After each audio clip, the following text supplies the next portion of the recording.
La primera pregunta, pues ahora sí que como se fueron anotando, vamos a empezar con Jaime, con el equipo de Jaime y de Blanca. Y la primera pregunta es, ¿cómo defines control transcripcional más allá de la mera noción de síntesis de RNA tomando como templado una cadena de DNA? Esta pregunta va en relación a que cuando hablamos de la transcripción, pues esa es la definición que se da. Es la más simple, la más sencilla, la que se entiende de manera automática.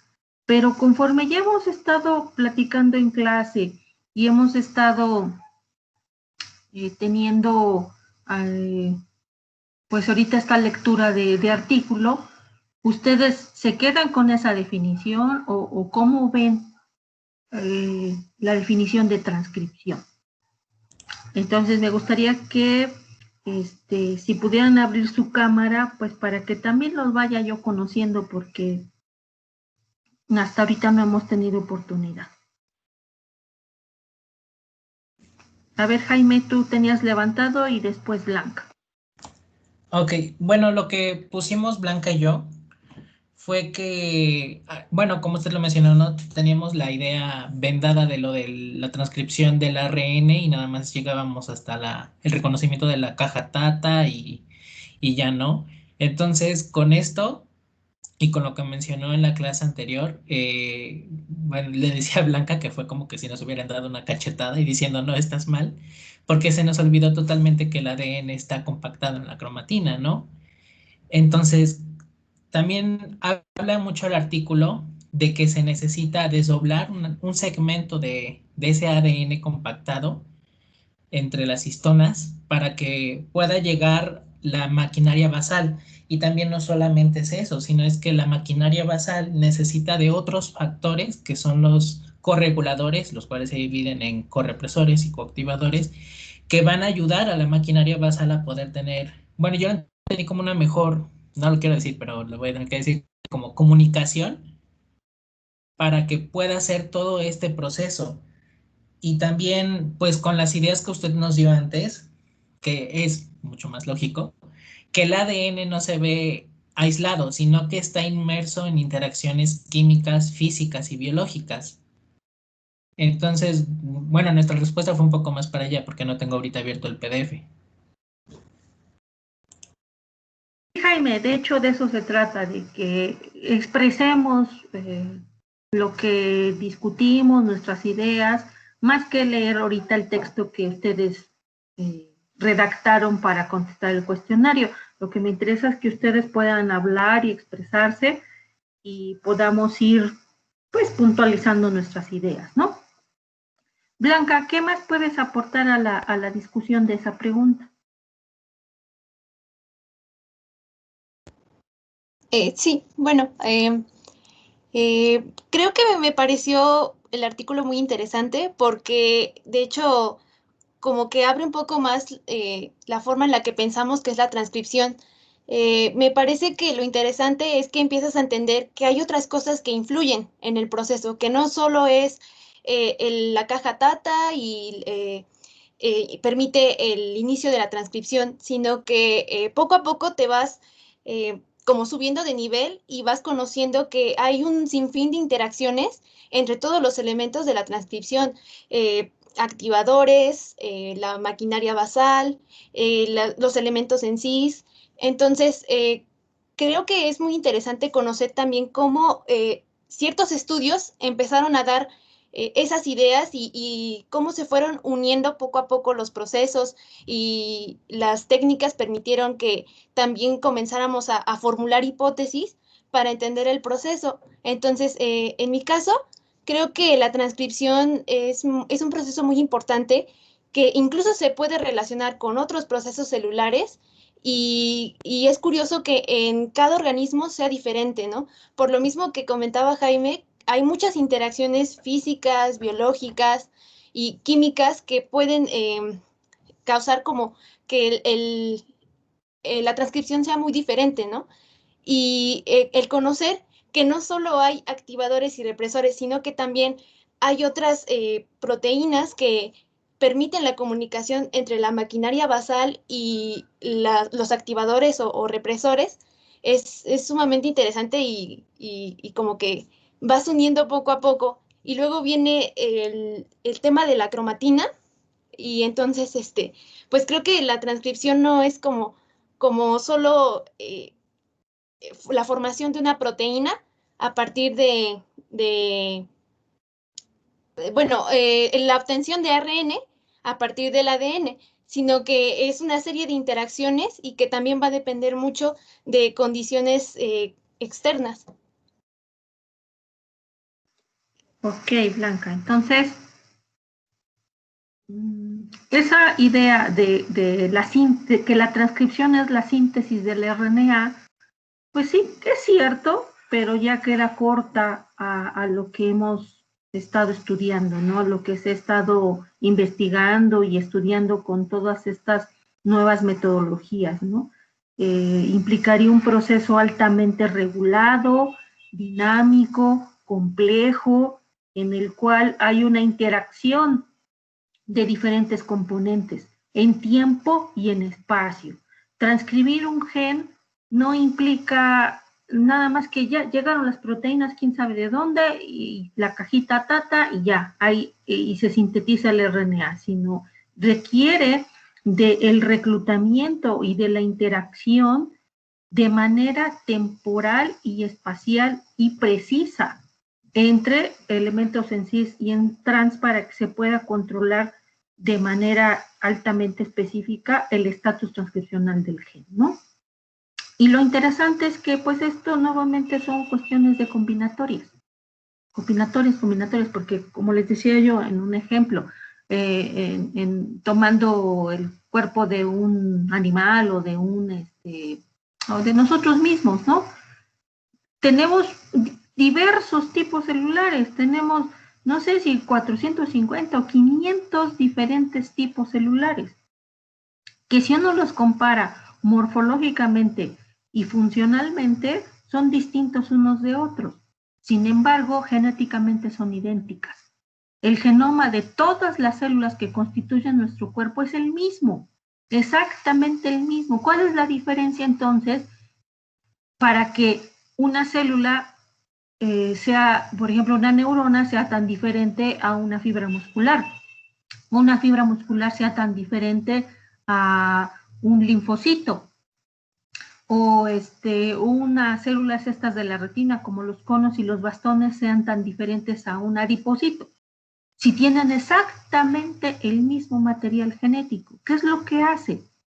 ¿Qué es lo que es diferente entre una célula y otra? Lo que es diferente es cómo controlan la expresión de sus genes. ¿Qué conjuntos de genes están activos y qué conjuntos de genes están apagados? Entonces el control transcripcional es un proceso muy dinámico, muy regulado al mismo tiempo para decidir en tiempo y en espacio qué genes expresa un determinado tipo celular y qué genes apaga.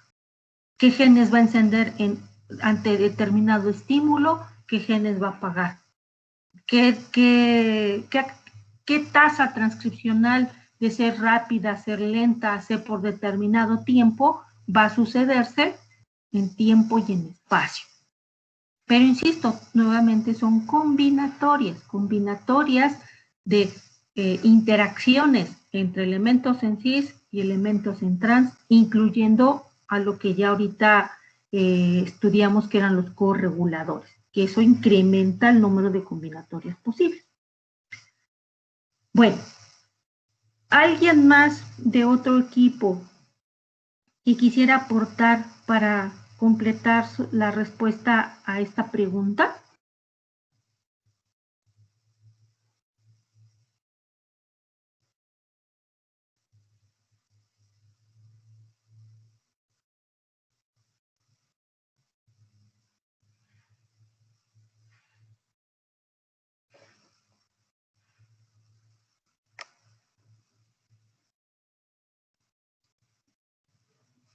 Al parecer no, profesora.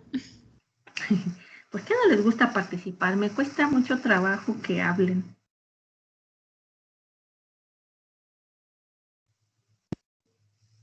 Bueno, entonces vamos a tener que asignar. De hecho, como son poquitas preguntas, también poquitos equipos, pues yo creo que por preguntas sí van a participar 2 equipos. A ver, entonces, ¿qué nos puede decir Leslie? ¿Ustedes Aquí estoy, profe. Leslie, ¿ustedes cómo abordaron esa pregunta? Bueno, pues como ya, bueno, a lo que nosotros llegamos a la conclusión que ya todos sabemos que este es un proceso muy complejo, por lo que ya hemos venido estudiando, porque lo que ya hemos venido aprendiendo en clases, y pues este va más allá de la activación o represión de un gen. Pues se necesitan otras características, o bueno, aparte de que este solo controla la activación o represión, también hay otras características, ¿no? Que van de la mano, como la velocidad o eficiencia de, pues, de la expresión genética. Bueno, eso es algo que no escuché que dijeran mis compañeros, pero de ahí, pues no sé qué más agregarles, es que. Y bueno, pues es que ya hemos visto que suceden combinaciones específicas, que están los elementos en sí, la región del promotor, pues la verdad no sé como qué otra cosa podría agregarle o quiere preguntarnos mejor para ser más específico. Profa, está apagado su micrófono. Sí, perdón. Para ustedes, ¿esto realmente representó un conocimiento nuevo? ¿Realmente se imaginaban que todo esto tendría que suceder? ¿O ya conocían del tema, ya sabían que no nada más era hacer síntesis de RNA? O sea, que si para ustedes, bueno, por ejemplo, Jaime dijo que para ellos sí fue así como que, todo lo que habíamos visto nada más era una poquito, ¿no? ¿Para ustedes también es igual o qué pasa? No, pues sí aportó demasiado porque incluso, bueno, bueno, en lo personal, y yo creo que igual para mis compañeros por todo lo que estuvimos discutiendo, sí es como que aporta demasiado porque ya no solo nos quedamos con algo pequeño, siento que entre más vamos leyendo, por ejemplo, ese tipo de artículos, más como que le hacemos un zoom a este proceso de la transcripción, entonces pues sí representa pues algo más, no solo nos quedamos con lo básico que ya hemos aprendido, sino que siempre vamos un poco más fortaleciendo más que nada los conocimientos que ya teníamos. Ok, bueno, muy bien. Pues entonces, como conclusión de esta pregunta, es que nos quedamos que la transcripción ya se transforma en algo más complejo y determinante, relevante, importante para que las células tengan forma y función, para que realicen ciertas actividades, para que tengan capacidad de respuesta, adaptación, ¿no? Entonces, pues prácticamente las células que conforman el cuerpo de un organismo, ya sea hablando de organismos pluricelulares, plantas, hongos, animales, lo que quieran, pues la transcripción, el control transcripcional se hace todo el tiempo, para construir un organismo, para mantener el organismo, para que el organismo responda. Y en el caso de organismos unicelulares, con que nomás es una célula, pues pareciera repetitivo, pero igual también, o sea, tal vez no va a haber tanta diferenciación celular porque nada más es una célula, ¿no? Sin embargo, el control transcripcional se hace para adaptarse a la disponibilidad de nutrientes, para metabolismo, capacidad de respuesta, adaptación, etcétera. Entonces, controlar la expresión genética es todo el tiempo, todo el tiempo. Si eso se deja de hacer, ¿qué pasaría? ¿Qué pasaría si la célula tiene descontrolados sus procesos de transcripción?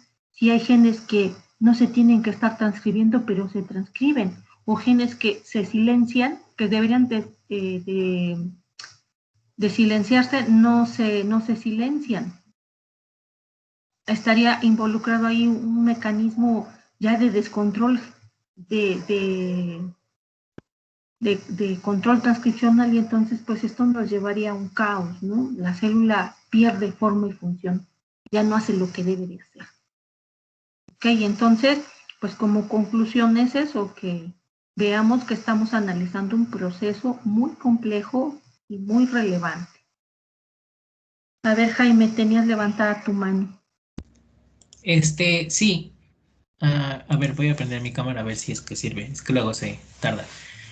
Mi pregunta, bueno, tenía una pregunta, no sé si vaya al hogar, mi compañera creo que hasta le metí duda, pero tenía duda de cómo es que surgen, bueno, ya sabemos que ahora todo está, por así decirlo, como una bola de estambre, ¿no? El ADN. Y se necesita de ciertas proteínas que puedan desdoblar una pequeña fracción de él y pueda caber la maquinaria basal. Pero ahora mi duda o mi cuestión es ¿cómo es que sabe esas proteínas? O sea, si, ¿cómo tienen esa cierta especificidad para saber a qué lugar ir a desacetilar esa zona? Entonces, bueno, no sé si lo estoy preguntando bien, pero esa era mi duda y pues de hecho me quedó así como en el artículo me dejó como una cuestión y de hecho también ya la tenía de la clase anterior que le mencioné que había visto que había una proteína que hacía una interacción con otra proteína que era la HDAC y de hecho ya está mencionada en el artículo, creo que está clasificada como tipo 4. Entonces yo quiero saber, bueno, tengo esa duda de cómo saben, no, bueno, no saben, cómo es que tienen cierta especificidad para ir a una zona. Bueno, Jaime, qué bueno que la imaginación vaya así como que cuestionándose estas cosas, ¿no? El programa está diseñado para que vayamos así avanzando de tal manera que lo que estamos viendo ahorita es como un acercamiento muy íntimo y estamos viendo las secuencias de DNA reguladoras. Estamos viendo que esa secuencia es G, G, C, G, C y que esa la reconoce una proteína.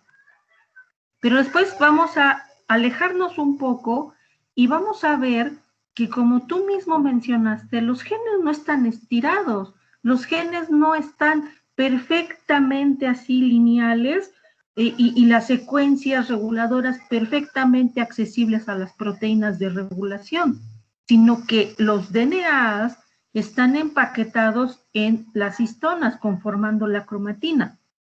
Y sobre esa cromatina es que se lleva a cabo la transcripción. Y para eso hay que desenrollar, hay que relajar el DNA a través de, por ejemplo, procesos como la acetilación que tú mismo mencionas. Ya terminamos este tema a nivel secuencia. El siguiente tema es precisamente hablar sobre la cromatina, hablar sobre cómo la estructura de la cromatina tiene influencia sobre la activación o la represión transcripcional. La respuesta como tal te la voy a ir dando a lo largo del curso. ¿Por qué? Pues porque ya terminando lo de la cromatina, ahora vamos a ver el nivel nuclear. Para entender cómo sabe, como decimos así entre comillas, cómo sabe la proteína dónde ir, a dónde localizar, específicamente qué zona es la que se va a desempaquetar o qué zona es la que se va a compactar, tiene uno que integrar los tres niveles, que es el nivel secuencia, el nivel epigenético y el nivel nuclear, porque incluyendo los tres niveles uno puede dar respuesta al 100% a lo que tú estás diciendo. Sin embargo, a lo que ahorita te puedo contestar para no hacer revoltura, es que esas acetilasas de histonas están clasificadas como correguladores. Y si te acuerdas que decíamos que los correguladores interaccionan con los activadores, entonces de esa manera un activador que ya está pegado al DNA puede reclutar a esos coactivadores que serían las proteínas que acetilan las histonas y esas a su vez, pues entonces ya esa interacción estaría regulando que se acetilen las histonas y esa zona se desenrolle y ya sea accesible, por ejemplo, la maquinaria basal. Hay activadores que se unen a los potenciadores, que eso es lo que hacen. Su actividad para potenciar es precisamente inducir el desenrollamiento, porque tienen actividad de acetilasa de histona intrínseca.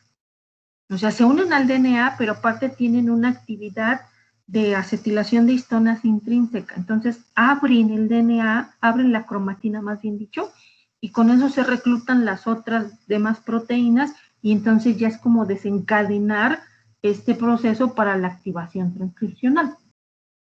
Pero ahora, ¿cómo es que llegan físicamente a ese sitio en donde está ese gen, en donde está esa zona?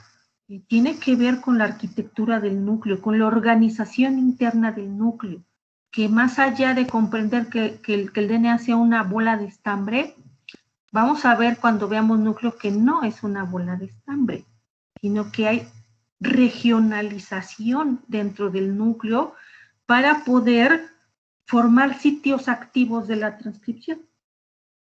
Pero, insisto, lo vamos a ir comprendiendo poco a poco y vas a cuando terminemos el nivel nuclear me voy a acordar y te voy a preguntar, Jaime, ¿ya te quedó clara tu pregunta? Por ahorita sí hay forma, sí está todo perfectamente calculado, digámosle así, para que haya esa especificidad, para que las proteínas sepan, por decirlo así, a dónde ir, en qué momento estar, cuándo reunirse, qué desempaquetar, qué empaquetar, etcétera. Porque si eso no se hace, pues imagínense, sería un descontrol total y no hubiera, pues, control del encendido y apagado de los genes. ¿Sí, Jaime?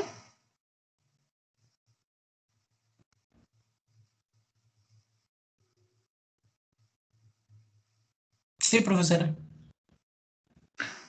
Luis Fernando, tenías la mano levantada. ¿Querías comentar algo? Sí, profesor. Que bueno, nada más para añadir en esa parte que bueno, que como usted comentó, vamos a ver más adelante, pues sí me parece una duda pues bastante buena, porque, y sobre todo la forma en cómo se formula de cómo la proteína sabe en qué momento, porque, bueno, por la manera en que se explica el tema y por cómo se imagina uno las cosas, pues como que le da esa característica a la proteína de pensar.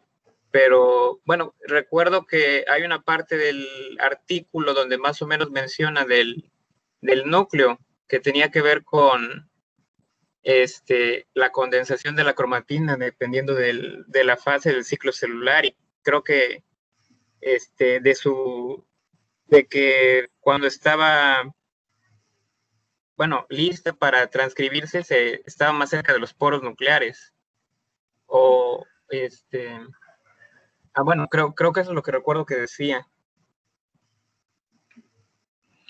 Sí, todo lo vamos a ir hilando, lo vamos a ir integrando para que entendamos esto de que cómo la proteína sabe, cómo la proteína se dirige al lugar en donde tiene que ir para poder hacer la activación transcripcional o la represión transcripcional. Y esto lo vamos a encontrar sobre todo su respuesta cuando veamos el nivel nuclear.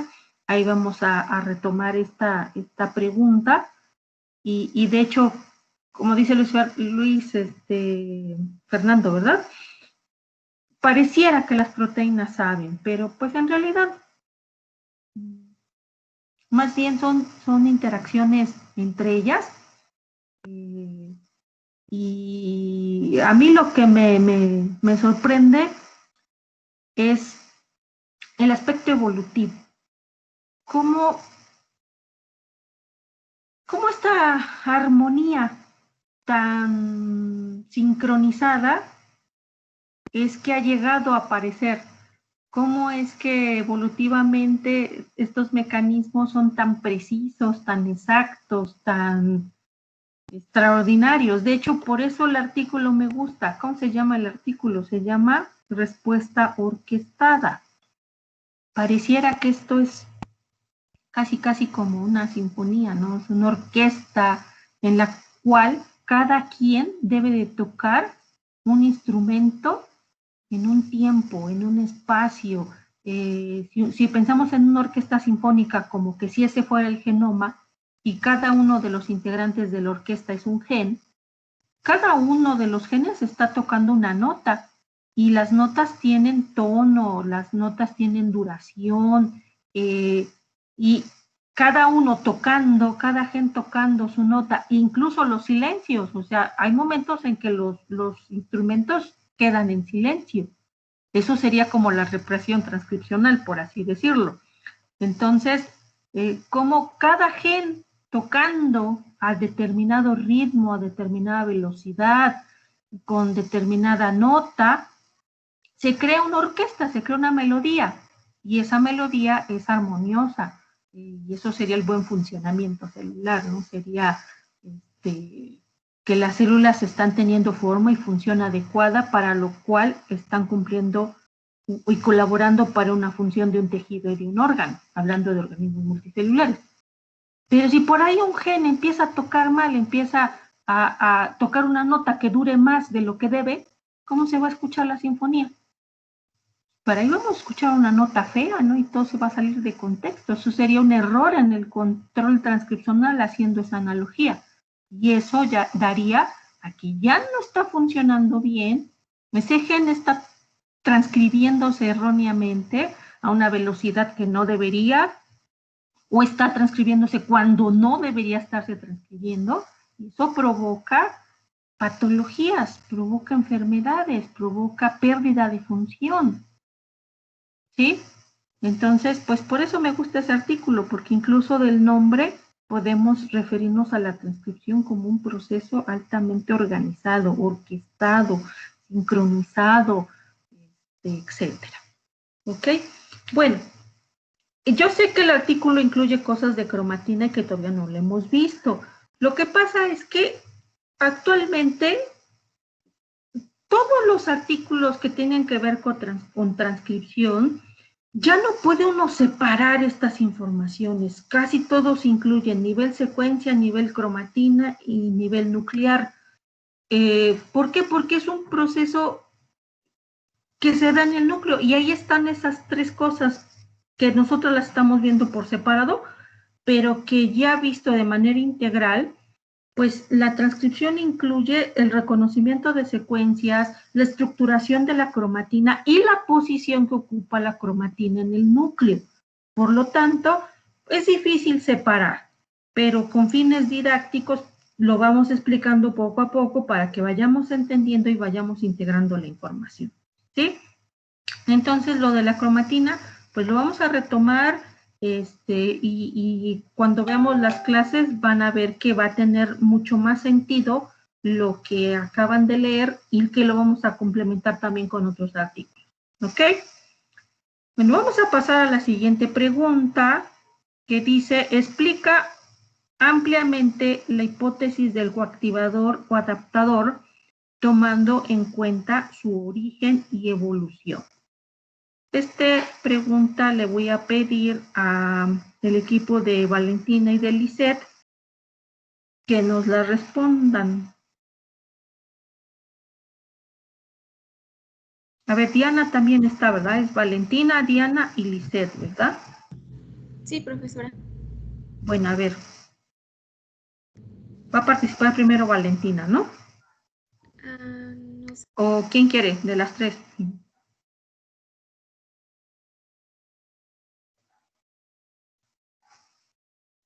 Bueno, pues si quiere yo.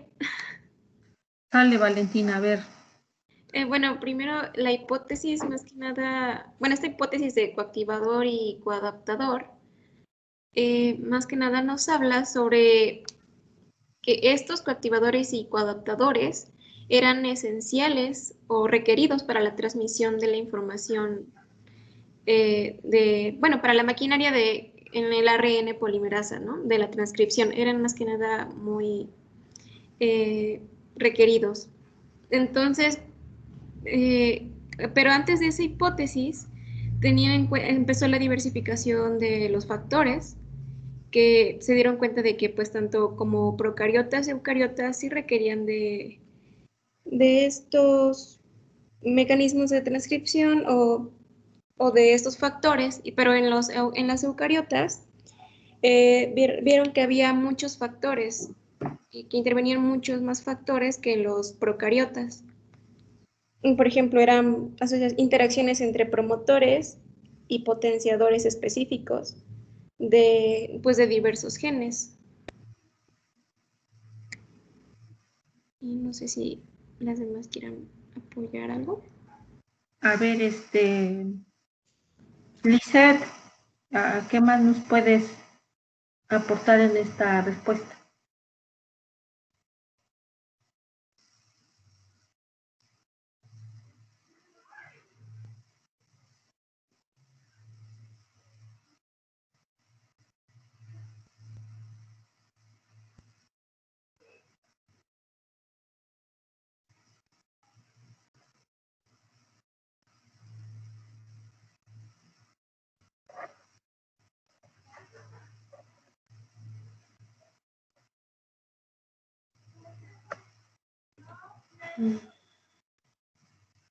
¿No está Lisette? Es que puso mensaje en el grupo. Creo que no puede, creo que no le sirve su micrófono, por lo que leí. No, sí dice que no puede participar. Bueno, pues es que ahora sí se requería que fuera sobre todo oral, ¿no? Bueno, Lisette, está bien. Pero Diana. Bueno, como decía mi compañera Vale, que en los eucariotas encontraron un mayor número de estos correguladores o adaptadores. También se tenía la duda si estos adaptadores tenían algún blanco específico o cómo es que podían, ¿cómo se llama? Cómo podían interpretar las diversas señales que se reciben a la hora de la transcripción. Pero pues como se fue viendo en el tiempo, estos eran dinámicos y no eran específicos para una sola tarea, sino que podían tener múltiples actividades, ya sea como activadores o represores o de los dos, viceversa. Y podían abarcar en diferentes genes o tipos celulares. Ok, a ver, es importante esto, que pueden tener diversas funciones, pero corregir, no son activadores o represores, son coactivadores o correpresores, para que entendamos la diferencia y estemos estando de acuerdo en el lenguaje, ¿no? Activador y represor es el que se pega al DNA, el que tiene el dominio de unión al DNA. Y estos nos estamos refiriendo a los que modulan la actividad de estos activadores y de estos represores. Por lo tanto, reciben el nombre de corregulador, y que son coactivadores y correpresores. Y funcionan como comodines. ¿Por qué? Porque pueden hacer muchas funciones y participar en diferentes tipos celulares, ¿no? Entonces, aquí la respuesta también con respecto a su origen y evolución. Algo mencionaron ustedes acerca de que en eucariotes hay mucho más de este tipo. De hecho, prácticamente se podría pensar que el origen está ahí, en el eucariote, porque en el procariote no se ha encontrado, o tal vez muy pocos, proteínas que tengan esta función correguladora. Entonces, con respecto a origen, pues ahí estamos hablando que su origen fue a partir de las células eucariotas.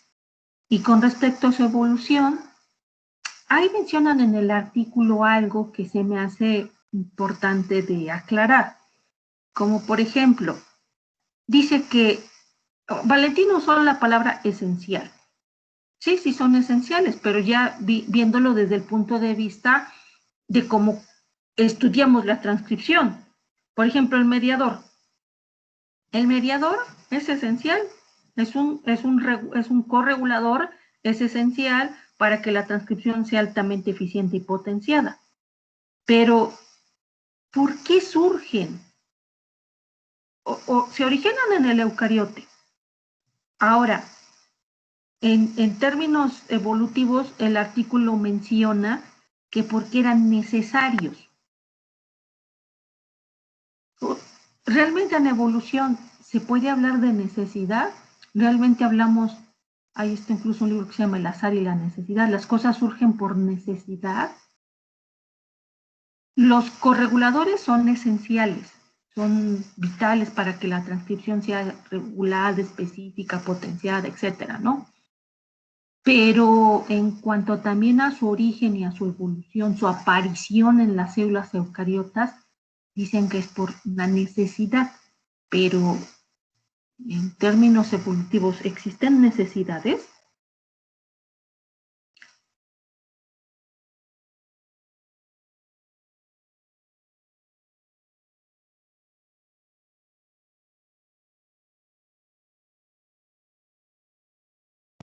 Se apagó su micrófono, profe. Ah, ya. Perdón, Ya se... estaba levantada la mano de Valentina, de Jaime y Blanca. A ver, Valentina, ¿qué nos puedes decir de esto? Sí, bueno, yo digo que no es necesidad, porque pues más que nada más que nada forma parte de esa máquina, de esa transcripción. Entonces no es como que lo necesita, sino que es parte fundamental, es esencial de esa transcripción, de esa unión coactivador, promotor, con los activadores. O sea, es una cadena que va uno a uno. Uno depende del otro para poder anclarse a su dominio de DNA, por ejemplo, a los coactivadores o al potenciador. Sí, pero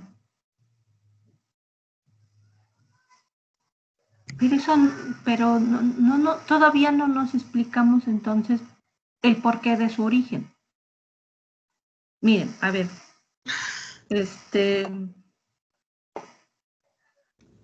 vamos a dar la palabra a Jaime y luego a Blanca. A ver, Jaime. Bueno, posiblemente la aparición o el desarrollo de un mediador, bueno, de esta proteína denominada mediador, bueno, no es proteína, sí, bueno, me estoy trabando, pero bueno, el surgimiento o el desarrollo de este corregulador posiblemente le dio un mejor fitness a ciertos organismos, los cuales tuvieron la oportunidad o tuvieron mayores probabilidades de poder reproducirse y dejar descendencia, ¿no?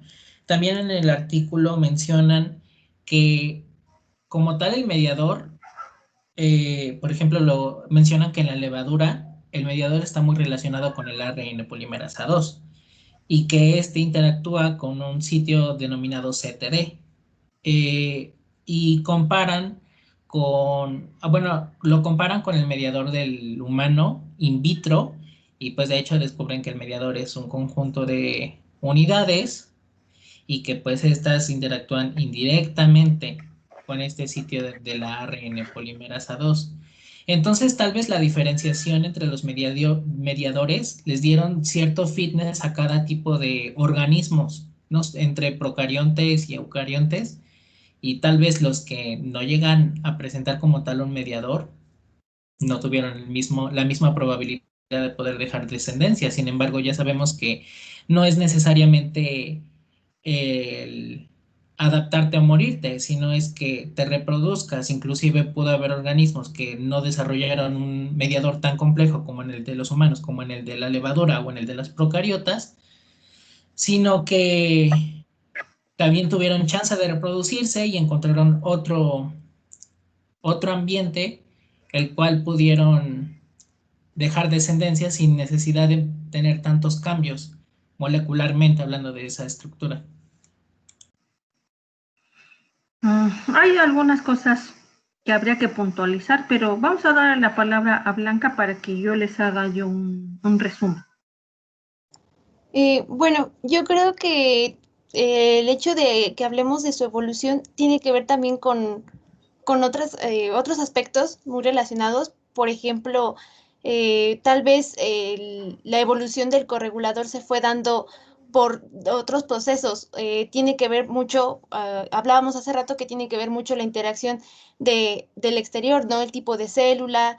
Entonces, creo que va vinculado un poco con lo que mencionaba Jaime, que puede que las condiciones permitieron el desarrollo del corregulador y involucra también la variabilidad, la adaptación y creo que iba un poquito quizá más enfocado en lo que mencionaba Jaime.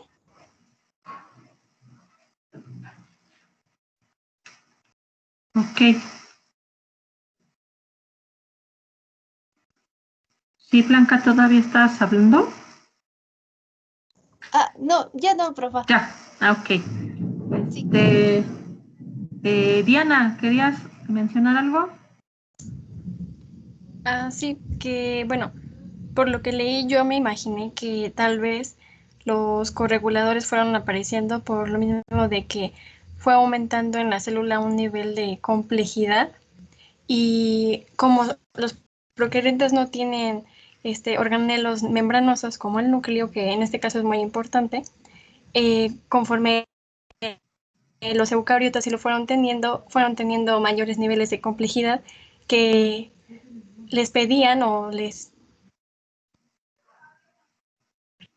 requerían otras moléculas para tener el correcto funcionamiento de su material. Bueno, es lo que yo me imagino.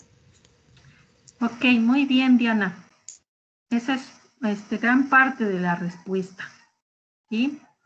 Voy a poner la pizarra para hacerles un esquemita y que intentamos un poquito más esto, ¿no? Pero la respuesta que da Diana es casi.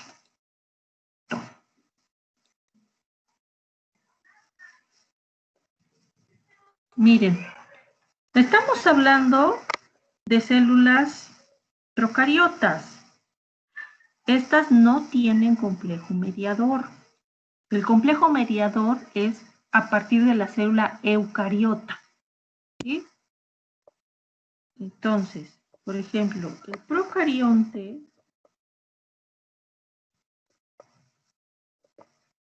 las células procariotas, pues tienen un genoma pequeño, sus genomas son pequeños, están alrededor de las, no sé, megapares de bases, ¿no? Y tienen alrededor, por ejemplo, de 4.000 a 5.000 genes.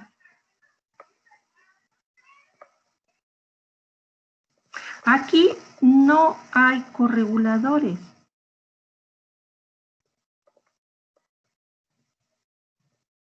Pasar de procarionte a eucarionte, más allá, eucarionta, más allá de la cuestión nuclear de que aquí presentan núcleo y que hay membrana nuclear, hay organelos y todo esto, eso ya implica un aumento en complejidad. Pero visto nada más con referente a la información genética, hay una duplicación de la información. Por ejemplo, estas nada más tienen un solo cromosoma. Ya en levaduras tenemos, no sé si 6 cromosomas o no recuerdo ahorita cuántos cromosomas, ¿no? Pero hay un aumento considerable de información. Ya estamos hablando de que los genomas ya están, por ejemplo, en gigapares de bases. Ya estamos hablando, por ejemplo, de que hay especies que tienen 15.000, 20.000, 30.000 genes. ¿Ustedes consideran que este aumento sustancial de información y de genes que hay que regular, no creen que se requiera de mecanismos más complejos para hacerlo? Entonces aquí entra el ruedo que sí hay correguladores.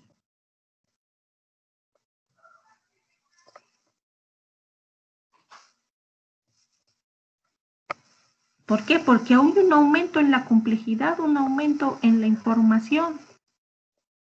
Debe de haber mecanismos que aseguren que estos genes, que esta cantidad de genes, no se salgan de control.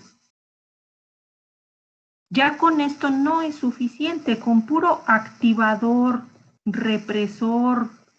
Y aquí no hay una maquinaria basal incluso, aquí nada más es el factor sigma, que hay varios factores sigma, por ejemplo está el sigma 54, el sigma 32, el sigma de choque térmico y la RNA polimerasa. O sea, ya también incluso desde la maquinaria basal incluso hay TF2D que está considerado como un corregulador.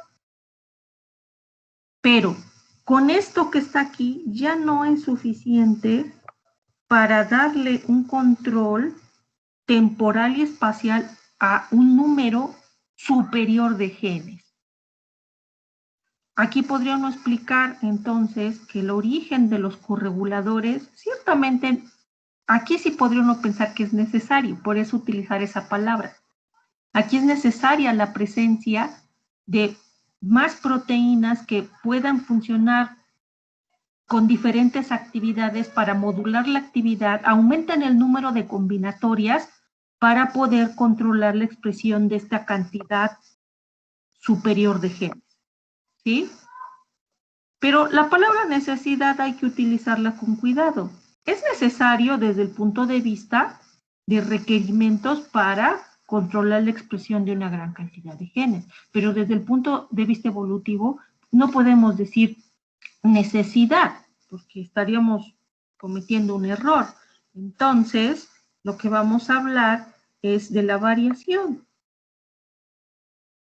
Dentro de todos los organismos, en este tiempo que se generaron hace millones de años, que se generaron las células eucariotas, debieron de haber muchos prototipos de célula eucariota, ¿sí? Diferentes prototipos, muchos diferentes tipos de células eucariotas. Y seguramente pues había variaciones genéticas aquí en sus genomas, ¿no? A lo mejor incluían ciertos, este aumento de información pues se puede llevar a cabo por duplicación de genes y esas copias nuevas se neofuncionalizaron, se produjeron proteínas que fueron teniendo otras funciones, interaccionando con otras, y ahí sobre esta variación presente pues selección natural. Aquellos que tuvieran las mejores maquinarias ya dentro de su paquete de información genética, pues eran los que eran seleccionados y los demás, pues seguramente, a lo mejor ya ni registro tenemos de estos prototipos de eucariote. De tal manera que uno puede entender el origen de los correguladores desde el punto de vista del incremento de la información y de la aparente necesidad de tener un mayor número de moléculas que pudieran controlar la transcripción para mantener esta complejidad en términos funcionales. Pero sin olvidar que esto actúa sobre un conjunto de posibilidades, ¿no? Pues muchos prototipos de células eucariotas sobre las cuales las que se seleccionan son las que tienen las mejores características en ese tiempo y en ese espacio. Las que responden mejor, las que pueden dejar descendencia, como decía Jaime. ¿Ok? Entonces, pues, más o menos a eso se refiere esta pregunta de que sí, son moléculas esenciales, pero entender su origen tiene que ver con el aumento de combinatorias, de la necesidad del aumento de combinatorias para controlar el aumento, la cantidad de información que se incrementó en las células eucariotas. Pero vuelvo a insistir, la palabra necesidad, utilizarla con precaución. No porque los organismos quieran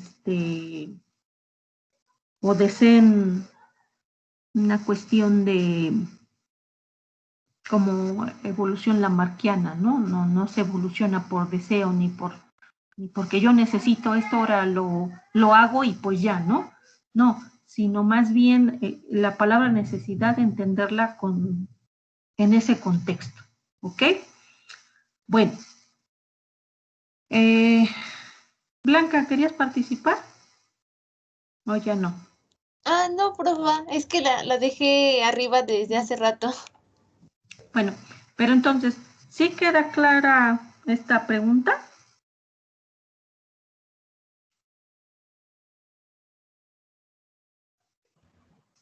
Sí, profe. Sí, Sí, profa. Bueno, entonces vamos a pasar a la siguiente, que dice, ya sabiendo qué cosa es el corregulador, ¿cuáles son estos mecanismos de acción? Está muy relacionada con la anterior, ¿no? Pero para fortalecer la idea o el conocimiento de los correguladores, ¿cuáles son los probables mecanismos de acción de los correguladores?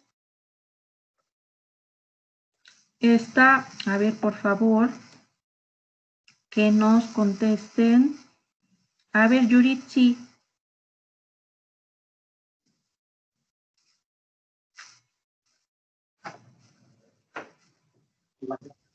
Sí, profe, aquí estoy. Sí. Pues básicamente son esenciales para el inicio. Estos son constituyentes para las múltiples subunidades que se necesitan en la iniciación y el inicio con el promotor. Bueno, en este caso lo relacionaría en cuanto a el inicio, lo que nos comentaba, de que a pesar de que este proceso podría mostrarse similar, no tiene por qué ser totalmente idéntico en cada una de las células. Y bueno, esto depende de las subunidades que llegan y el promotor que debe dar inicio. Ok.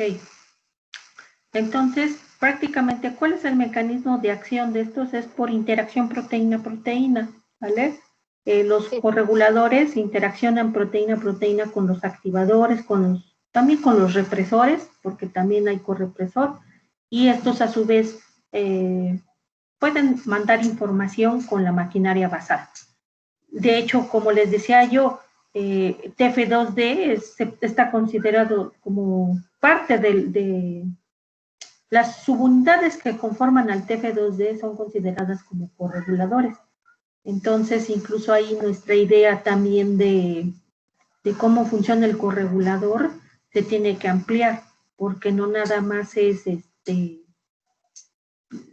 relacionado con activadores y con represores, sino también con maquinaria basal. O sea, los correguladores están participando de manera integral, como siendo como comodines para formar diversas combinatorias que nos puedan dar estas cuestiones de control espacio-temporal, ¿no? Dependiendo del tejido, dependiendo del tipo de célula, dependiendo de la señal que se está recibiendo.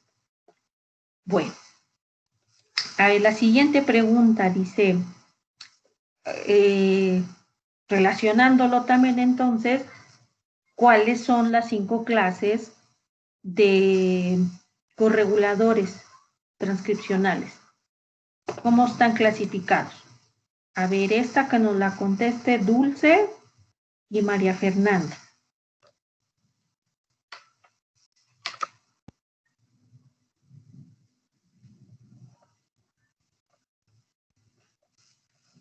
Pues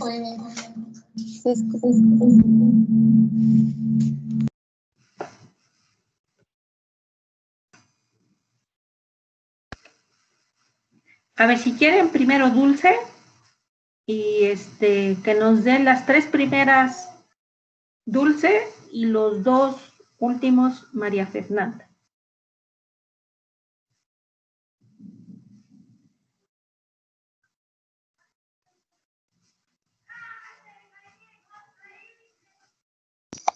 ¿Ya se escucha bien? Sí. Es que se escuchaba mucho eco por eso. A ver, eres Dulce, ¿verdad? Sí. Pues están divididas por clases. La primer clase es de cofactores intrínsecos asociados con los componentes de la maquinaria central, como por ejemplo el TAF o el TAF de TF2D, como ustedes lo mencionaron hace rato, que eran correguladores, y el TF2A, el PC4 y NC2. La clase 2 están asociadas con moléculas activadores y represoras que modulan al ADN. Estos se dirigen a otros correguladores y la maquinaria central. Aquí nos muestra unos ejemplos como es OCAB, OBF1, E8, Notch, CTP, HCF, E1A y VP16. Y los de la clase 3, que son estructuralmente funcional, pero con reguladores divergentes. Algunos actúan con la ARN polimerasa 2 o con los múltiples activadores, como por ejemplo el mediador, que hace ratito lo mencionaba usted, el NAC, el CMSC, entre otros. No sé si Mafe quiera completar.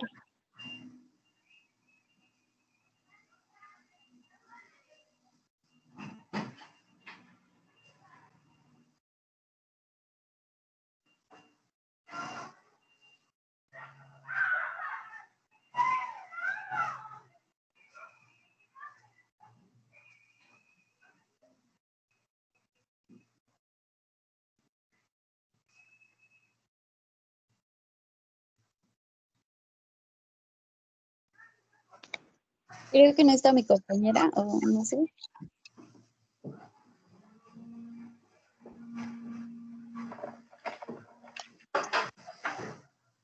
A ver, perdón, es que creo que se me desconectó algo y ya no escuché bien, entonces.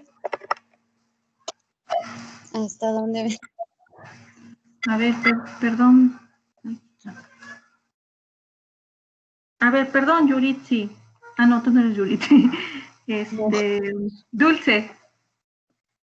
Bueno, me quedé hasta la clase 3, Ajá, pero a ver. mi compañera estaba, pero creo que no está, entonces. A ver, entonces no estaba María Fernanda. No sé. Vamos a ver acá. Pues supuestamente sí está. Bueno, me había escrito que no tiene buena señal o ya se salió. Miren, apenas se salió María Fernanda. Bueno, a ver, Bueno, si quiere terminar de decir las ándale, clases. pues. Bueno, la siguiente clase, que es la 4, se encarga de realizar funciones de remodelación de la cromatina, que son actividades de acetiltransferasa o de acitelasa, con múltiples sustratos como las histonas, proteínas relacionadas con histonas, activadores, otros correguladores y la maquinaria central, involucrados en activar o reprimir la transcripción, que también creo que estaba relacionado un poco con la pregunta 2. Bueno, la pregunta anterior. Y los de la clase, y la última clase, que es la clase 5, que son actividades de remodelación de la cromatina dependientes de ATP, como por ejemplo SNF2-ATPasa, SWI, SNF, RSC y SWI ATPasa, que dentro de estas está NURF, ACF, CHRAC, RSF. Y esas son las 5 clases que menciona el artículo. Ok, entonces, a ver, confirmamos. Clase 1 está relacionado con maquinaria basal prácticamente, ¿no? Sí, profe. Clase 2. Esto es donde... A moléculas activadoras y represoras. Entonces, activadores y represores. Clase 3. A correguladores altamente divergentes. ¿Correguladores altamente qué? Divergentes. Divergentes, ok. Y los múltiples tipos de activadores. Es la clase 3. La clase 4 son con los que hacen modificaciones en histonas, ¿no? En la cromatina. Ajá, en la cromatina, para modificaciones de la cromatina como acetilación y desacetilación. Exacto. Y la clase 5. La transcripción. Ok, y la clase 5 es con el remodelaje de la cromatina que utiliza complejos ATP dependientes. Muy bien. Bueno, de hecho, pues los que vamos a ver en las siguientes clases van a ser los correguladores de la clase 4 y 5, porque son ya involucrados con procesos de modificación de la cromatina y de remodelaje de la cromatina. Entonces, esos no los pierdan de vista, ténganlos ya perfectamente clasificados como correguladores. Está el de las modificaciones de la cromatina, están las que hacen acetilación, que ha preguntado Jaime, que son las HATs, y las que hacen desacetilación, que son las HDACs. Entonces las vamos a estar nombrando mucho y ya desde ahorita no pierdan de vista que entonces esos son correguladores.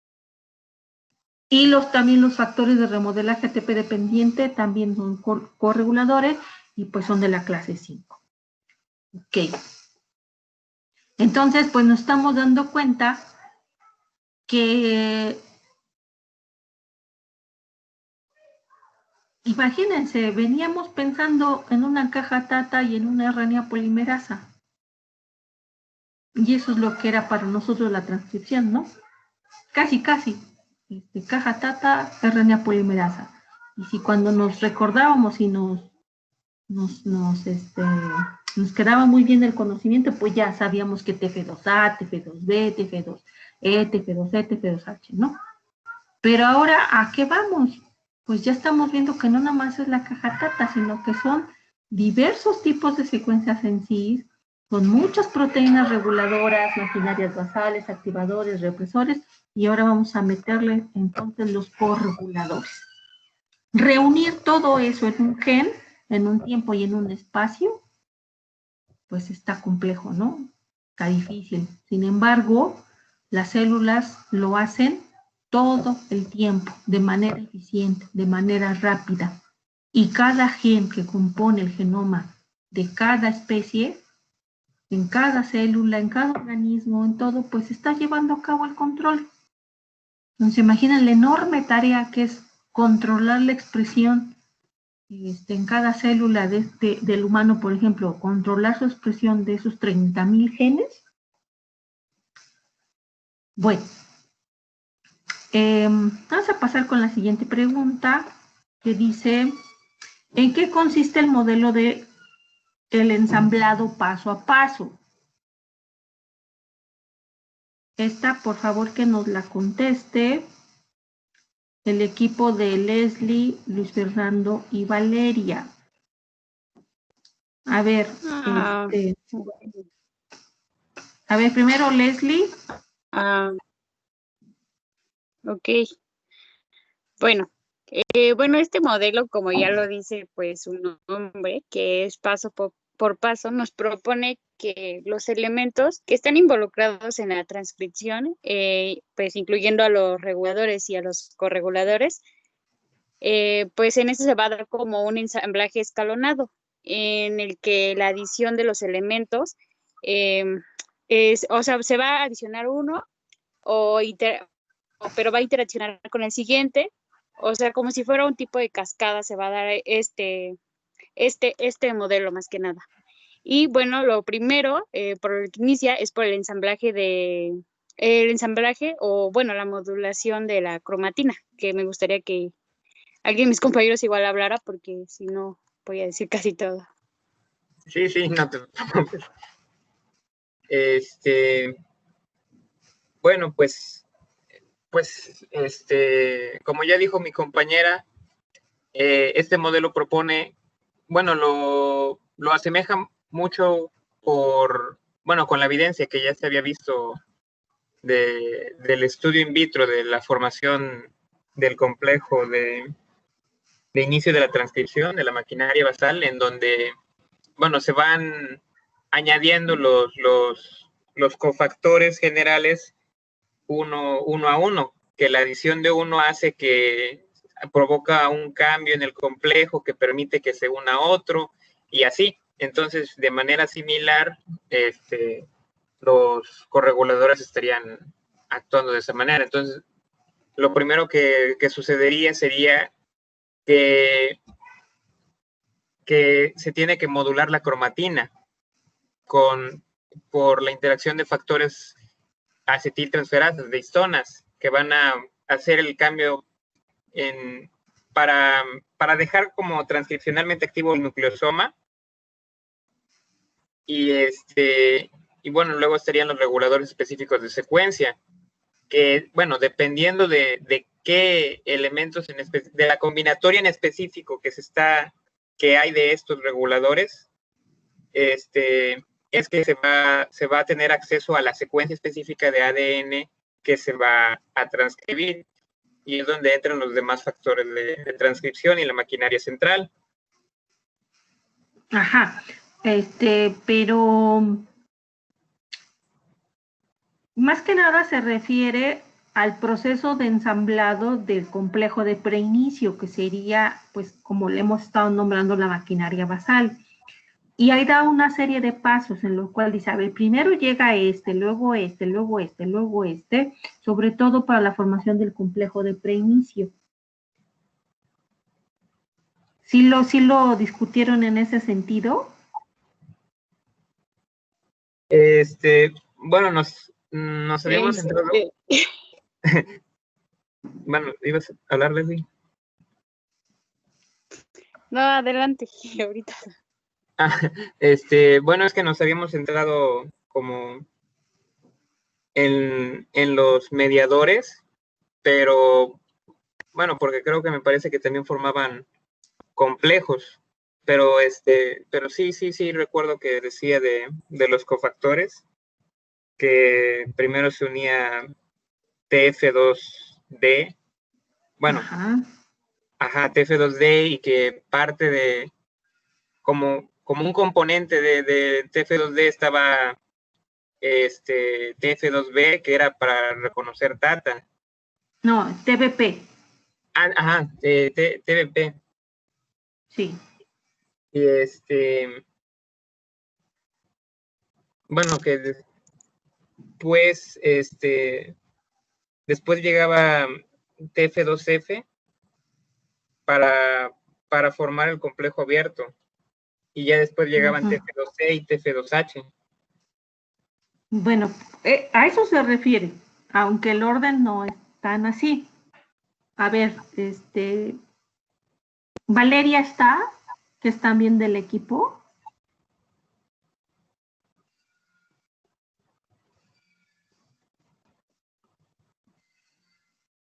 No, me parece que no está. ¿No está Valeria? No está presente.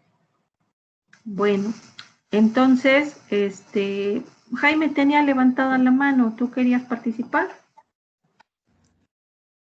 Sí, bueno, de hecho yo me guié mucho por creo que es la figura 2.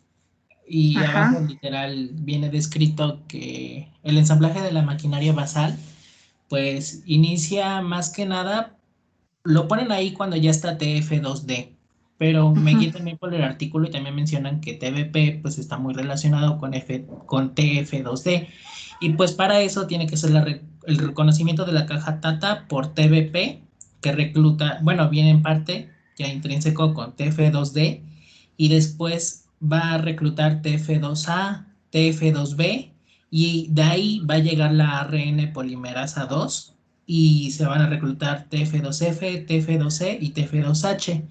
Pero también mencionan que para que dé inicio se necesitan asociar factores de procesamiento de ARN creo que factores de elongación y factores de splicing. Ujú.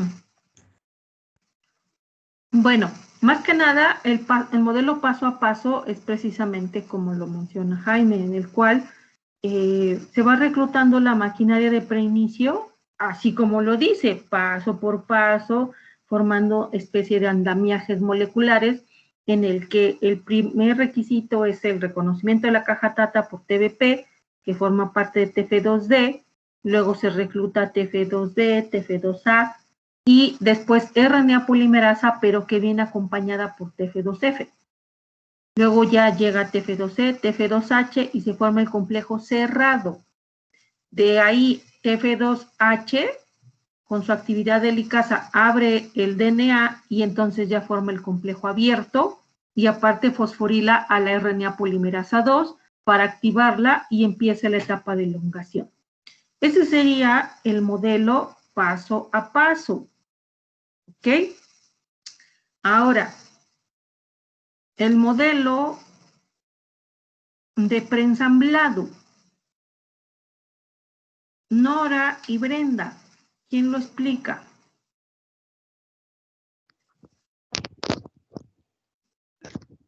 Bueno, sí, profa, yo. Soy ¿Eres Nora. Nora? Sí. Ajá. Bueno, por lo que entendí en el modelo de preensamblado, como su nombre lo dice, como que ya viene una estructura en sí. Se recluta una holoenzima. Esto quiere decir que es un complejo que tiene factores de remodelación de la cromatina, correguladores, la RNA polimerasa, la maquinaria basal y algunos factores de procesamiento del ARN. Esto quiere decir que como que ya viene un conjunto de factores de transcripción que ya están ensamblados.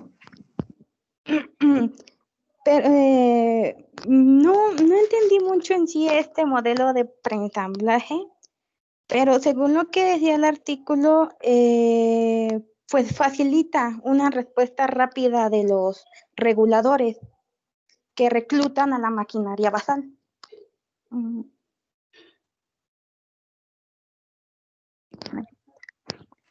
A ver, ¿qué más nos puede aportar Nora?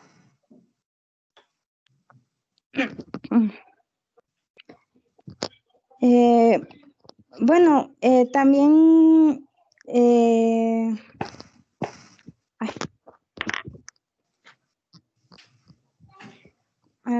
es que ya me hice bolas. Perdón, Brenda, porque el otro equipo, la otra participante es Brenda, ¿no? Sí es.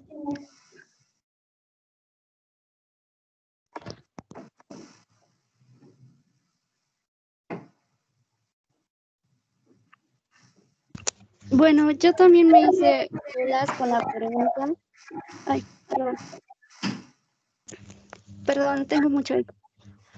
Pero no sé si está relacionada, bueno, está respaldada también por la concentración celular de los factores en relación con el número de genes que deben de transcribirse y de las afinidades de unión a los objetivos y componentes del ADN. Ok, bueno.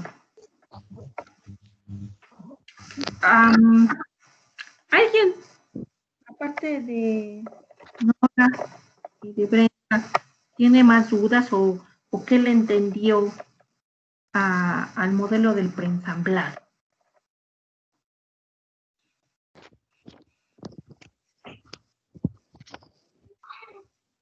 A ver, Valentina Ojeda.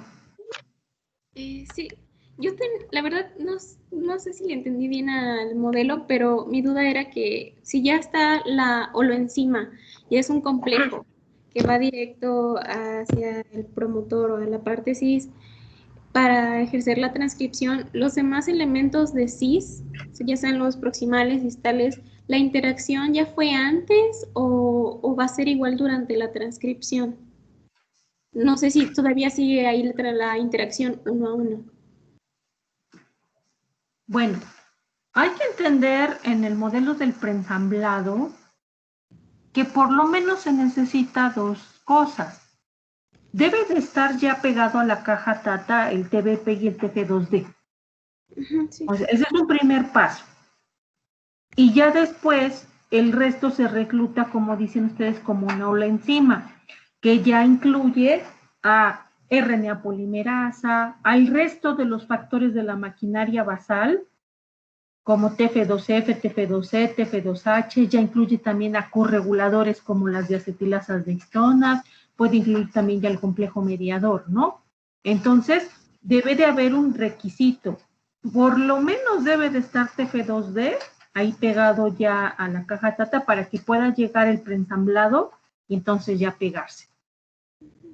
Ahora, que si esto interacciona después los activadores, que primero sea esto y luego los activadores, a lo mejor no, a lo mejor puede ser que primeramente llegaron los activadores, se pegaron, se abrió la cromatina, eso favoreció la entrada de TF2D y luego ya después se recluta el ensamblado, el preensamblado. ¿Sí? Entonces, a diferencia de lo que es el paso a paso sería uno por uno, se van reclutando y se va ensamblando ese complejo de preinicio. Aquí no, aquí estamos hablando de que ya están formados como que un combo de proteínas reguladoras de la transcripción de la maquinaria basal y de corregulación para poderse unir a la región promotora y ya iniciar la transcripción. De hecho, pues entonces aquí estaríamos hablando de ventajas y desventajas de cada uno de estos modelos. Porque como decía Nora, pues sería como que muy rápido, ¿no? O sea, ya tenemos el preensamblado, ya está todo listo, ya no es para que rápido inicie la transcripción. Entonces, ¿qué ventajas tendría el paso a paso? ¿Qué ventajas le ven y qué desventajas? ¿Qué ventajas y qué desventajas le ven al modelo de preensamblado y de paso a paso? Ahora sí, a ver, como ya terminaron los equipos, quien quiera participar, levante la mano.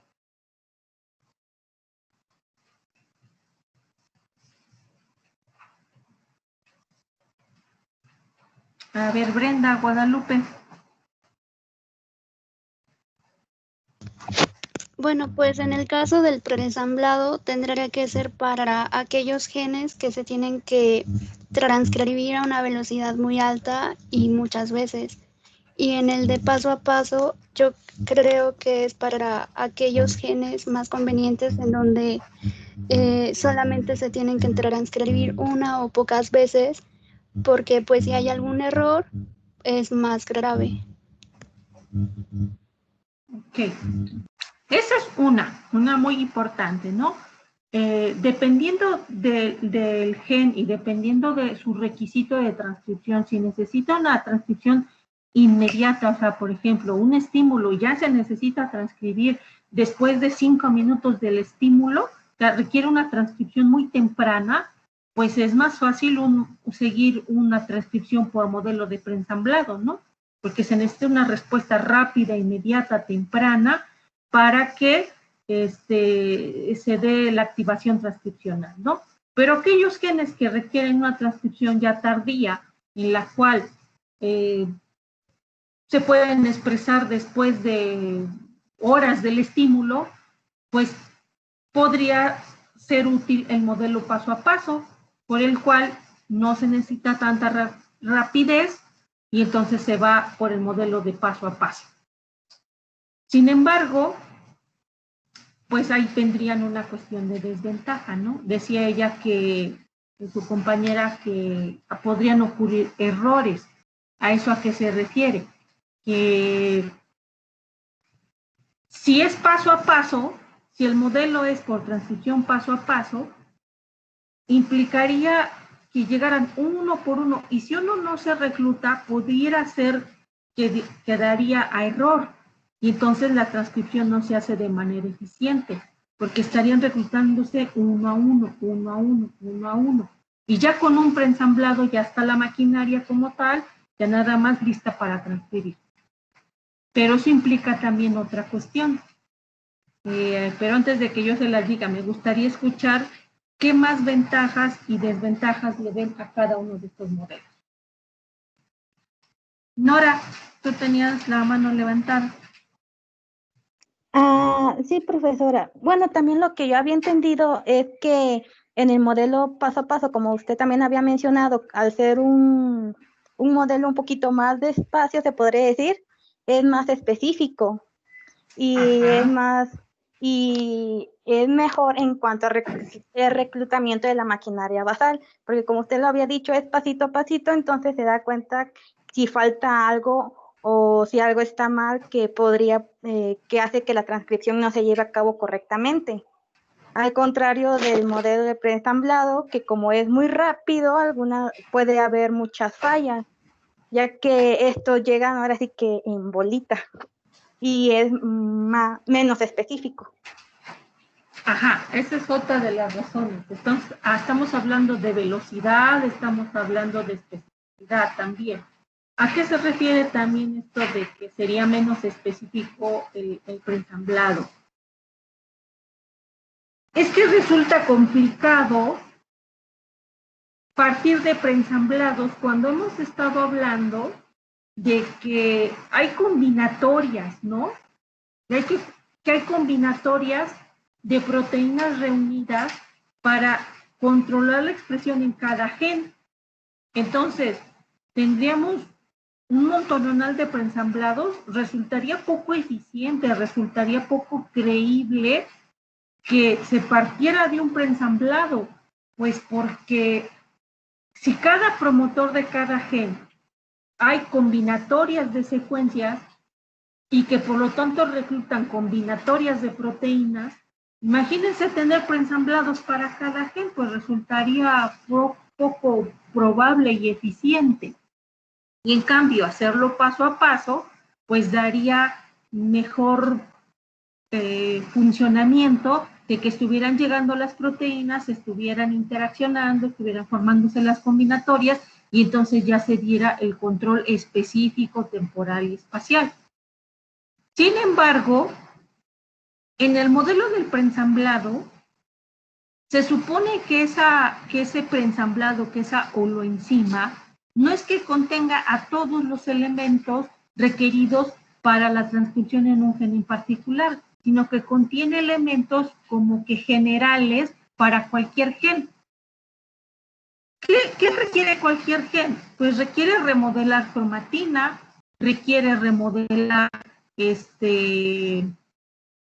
por ejemplo, los factores estos ATP dependientes, requiere de acetilasas de histonas, requiere de los factores generales como el TF2E, el TF2H, la RNA polimerasa 2. Entonces, una holoenzima, un preensamblado de eso sería algo como con esos mínimos participantes.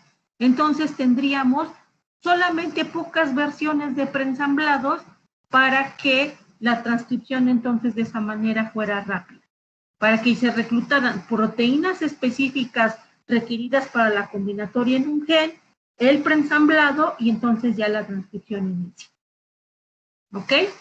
Por lo tanto, pues cada uno tiene sus ventajas y desventajas. ¿Ustedes qué opinan? Que sería la siguiente pregunta y última. ¿Qué postura toman con respecto a los dos modelos? Ya vimos que tienen ventajas y desventajas. ¿Será que solamente hay uno? ¿Será que uno es más ventajoso que otro? ¿Ustedes qué opinan en lo que pueda estar ocurriendo en realidad en la célula?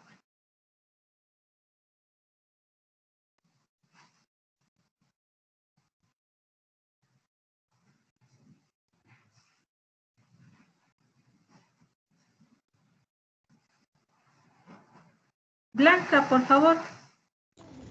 Sí, bueno, creo que tal vez se puedan llevar ambos porque, bueno, como mencionábamos, el modelo de preensamblaje como que ayuda a explicar tal vez más las interacciones o la unión entre la maquinaria basal, mientras que el otro modelo, el que va paso a paso, como que ayude a entender un poquito más las diferentes combinaciones.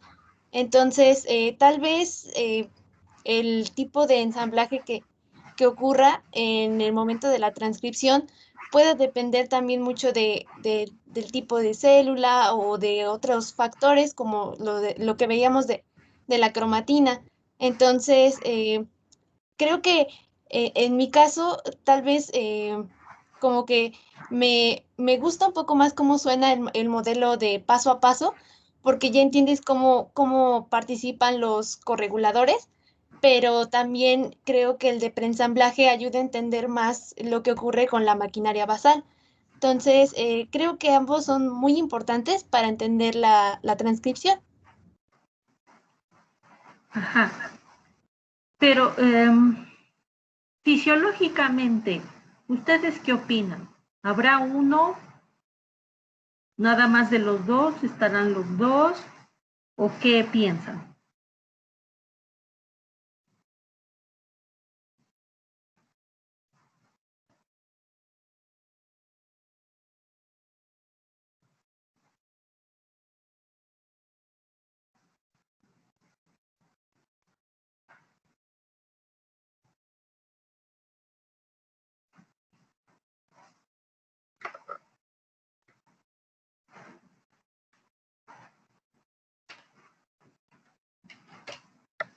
A ver, Brenda, Guadalupe.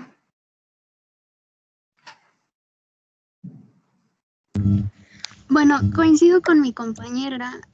Creo que se pueden presentar los dos tipos y en el caso del preensamblaje puede haber pocos tipos de preensamblaje para las diferentes células. Es decir, para ciertos tipos de células va a haber el preensamblaje tipo A, para otros el B y así, de modo que no haya un tipo de preensamblaje por tipo celular, sino que un solo tipo de preensamblaje sea usado, por decirlo así, para muchas células. Y en el caso de las células que necesiten mayor especificidad, pues sería el caso de el ensamblaje paso a paso. Sí.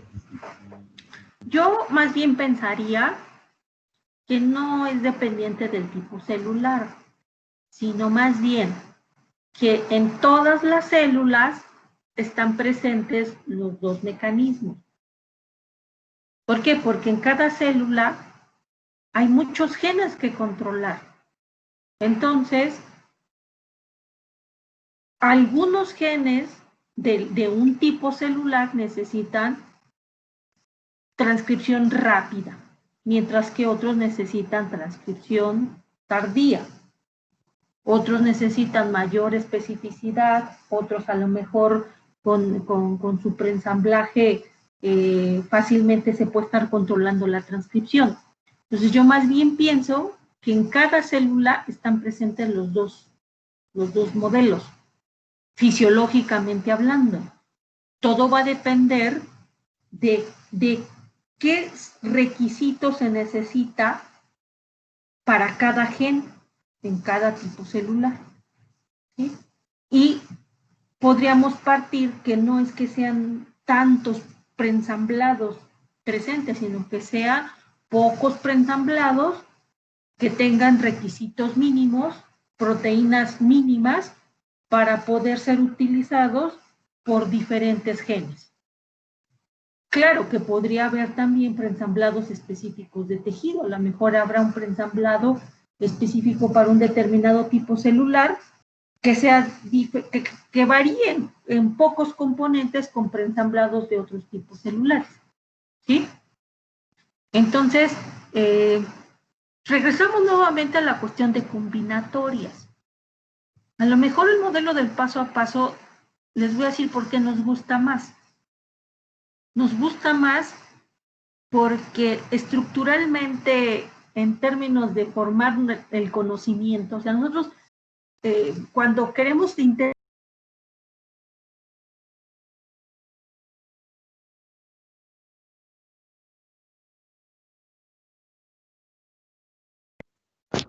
Profe, ya no la escucho.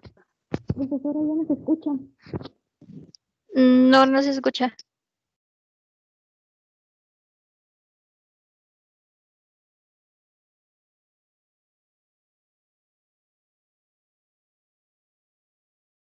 Yo tampoco la escucho, profe.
Compañero, ¿se fue la profesora? Sí, al parecer ya no está conectada.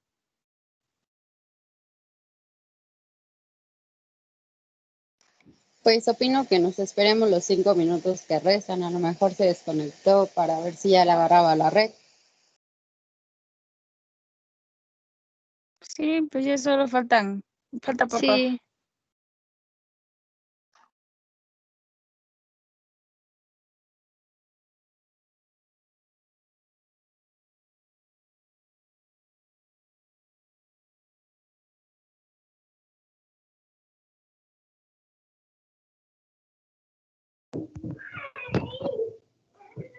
Envió mensaje al grupo de WhatsApp que no se puede conectar de nuevo.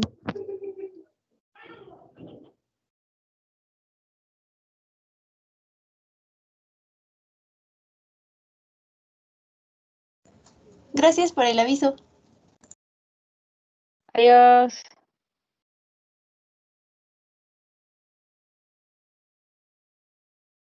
Adiós. Adiós. Adiós, compañeros.